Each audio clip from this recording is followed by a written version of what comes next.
Ես երբեք չեմ մոռանա, որ միջազգային կոնֆերանս էր,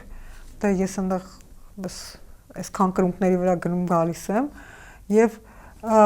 երբ որ արդեն ես սկսեցի խոսել,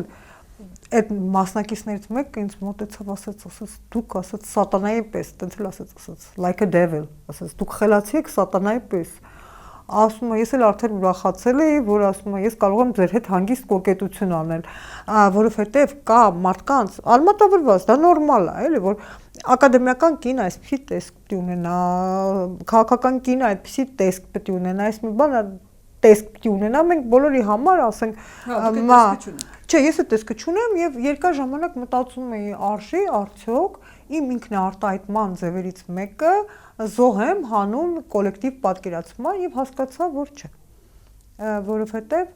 այդ զոհությունները կարող անել միայն մարդը, որի վրա է վերցնում պետական պաշտոնի պատասխանատվությունը։ Եթե ես այն չեմ ստանձնում, ուրեմն ես իրավունք ունեմ ինքնաարտահայտվել, իհարկե շատ եւ շատ բան սահմաններում գծված եւ հստակ, որտեղ կան որոշակի